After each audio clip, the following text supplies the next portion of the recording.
تنہا نہیں بلکہ آپ کے ہمراہ آپ کے اصحاب ثلاثہ حضرت ابو بکر و عمر، حضرت عثمان ذوالنورین رضی اللہ تعالیٰ عنہ اجمعین بھی شامل ہیں۔ تو جب حضور نے احد پر اپنا قدم رکھا تو احد پہاڑ نے دیکھا مجھ پہ آمنہ کا لال آ گیا ہے، پہاڑ جھومنے لگ گیا، رقص کرنے لگ گیا، پہاڑ چلاک ہو گیا، اسے سوچ مل گئی، اسے بصیرت مل گئی۔ اللہ تعالیٰ نے پہاڑ کو سوچ اور بصیرت کے خزانے عطا فرما دیے۔ جب حضور علیہ السلام کی نالین احد پہاڑ کی چوٹی پر پہنچی تو احد پہاڑ کا دماغ عرش معلیٰ تک پہنچ گیا۔ نہیں، احد پہاڑ نے پہچان لیا مجھ پہ معراج کا دولہا آمنہ کا لال جلوہ گر ہو گیا، اور پہاڑ نے حضور کا قدم رکھتے ہی یہ وجدانی اس میں کیفیت طاری ہو گئی، وجد کرنے لگا۔ حضور نے اپنے اصحاب سے فرمایا کہ اے میرے اصحاب، جانتے ہو یہ کیا ماجرا ہے؟ یہ احد پہاڑ کیا کر رہا ہے؟ صحابہ کرام کا تقیہ کرام تھا، واللہ اعلم ورسولہ اعلم، حضور آپ جانے یا خدا جانے، ہمیں کیا پتہ یہ کیا ماجرا ہے؟ تو حضور نے فرمایا سنو پھر، ھذا جبل یحبنا ونحبہ، یہ احد پہاڑ ہم سے محبت کرتا، ہم اس سے محبت کرتے ہیں۔ یہ پہاڑ ہم سے محبت کرتا ہے، ہم اس سے محبت کرتے ہیں۔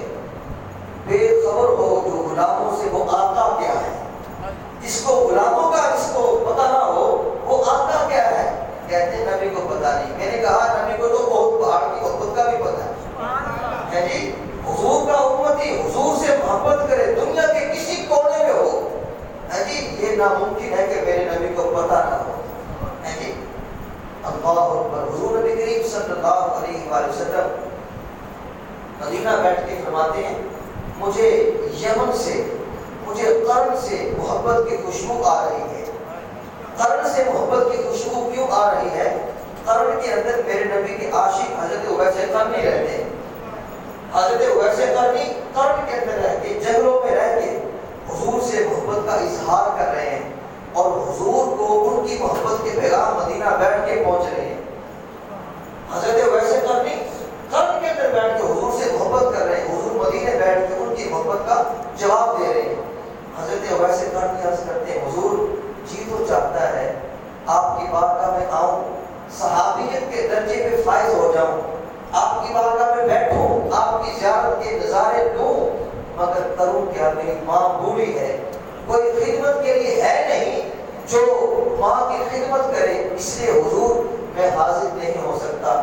میرے نبی نے فرمایا اے اویس قرنی وہی ہے کہ ماں کی خدمت کرتا ہے، ہمیں تیری محبت کا پتہ ہے، ہمیں تمہاری محبت کا پتہ ہے، تم ہم سے محبت کرتے ہو، پتہ ہے، بس تو وہیں پر رہ کے ماں کی خدمت کرتا ہے، اپنی محبت کا اظہار کرتا ہے۔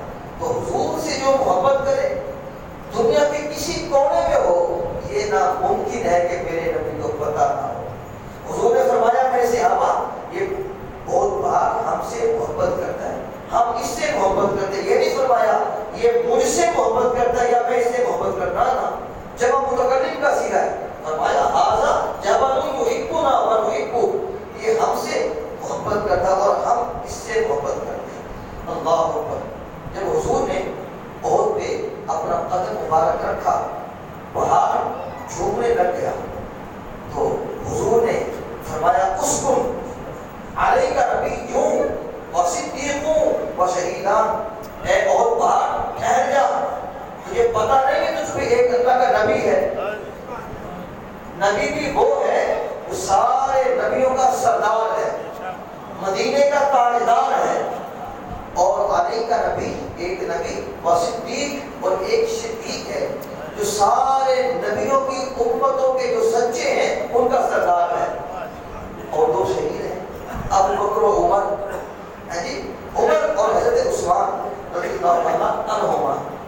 اب ذرا غور کیجیے، نبی اسے کہتے ہیں جو ہر چھوٹے بڑے گناہ سے پاک ہو، نبی معصوم ہوتا ہے، گناہوں سے پاک ہوتا ہے، اور صدیق اسے کہتے ہیں جو ماں کے پیٹ سے لے کے قبر کی آغوش تک اس نے کبھی جھوٹی نہ بولا ہو، ہمیشہ جب بھی بولا ہو سچ بولا ہو.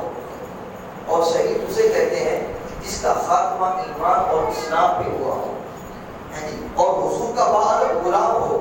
حضور کے بے ادب کو ہم شہید نہیں کہہ سکتے.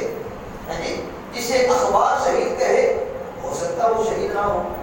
جسے میڈیا شہید کہے ہو سکتا وہ شہید نہ ہو. جسے سوشل میڈیا شہید کہے ہو سکتا شہید نہ ہو. جسے عوام شہید کہے ہو سکتا ہے وہ شہید نہ ہو. لیکن جس کو آمنہ کا لال شہید کہے ذرا اونچی بولو یار. جسے میڈیا شہید کہے ہو سکتا وہ شہید نہ ہو. جسے ساری دنیا شہید کہے ممکن شہید نہ ہو. جس کو مدینے کا تاجدار شہید کہے اللہ اکبر. ان کی شہادت میں جو شک کرے وہ پکا بے ایمان دائرہ اسلام سے خارج. تو حضرت ابو بکر، حضرت عمر، حضرت عثمان ذوالنورین رضی اللہ تعالیٰ عنہ اجمعین، یہ سرکار کے وہ اصحاب ہیں جن کے انجام کی صداقت کا اعلان خود محمد عربی نے کیا ہے. اللہ اکبر. تو نبی بھی ہمیشہ صادق الایمان ہوتا ہے اور صدیق بھی ہمیشہ صادق الاقدام اور ثابت الاسلام ہوتا ہے. اور شہید کا ہمیشہ خاتمہ ایمان اور اسلام پہ ہوتا ہے. جو نبی کے ایمان میں شک کرے وہ بھی پکا بے ایمان دائرہ اسلام سے خارج. اور جو صدیق اور شہید کے ایمان میں شک کرے اس کا ایمان کمزور، اس کے اندر بیماری ہے، اس کا ایمان مضبوط نہیں ہے، طاقتور نہیں ہے. اب ذرا غور کریں، جب حضور نے اور پہاڑ پہ قدم رکھا پہاڑ جھومنے لگا. حضور نے فرمایا صحابہ جانتے ہو کہ پہاڑ کیوں جھوم رہا ہے؟ عرض کیا اللہ اعلم و رسول اعلم، خدا جانے یا اس کا پیارا مصطفیٰ جانے. پھر فرمایا یہ پہاڑ ہم سے محبت کرتا ہے، ہم اس سے محبت کرتے ہیں. پھر حضور نے جب وہ جنبش کرنے لگا ٹھوکر ماری، کہا اس کو ساکن ہو جا، اپنا ہلنا. کبھی تیری تو خوشی کا اظہار تو کر رہا ہے، کہیں تیرے ہلنے کی بنا پر کسی میرے صحابی کو چوٹ لگ جائے، کسی کو زخم آ جائے. کہا اپنی ہلنا.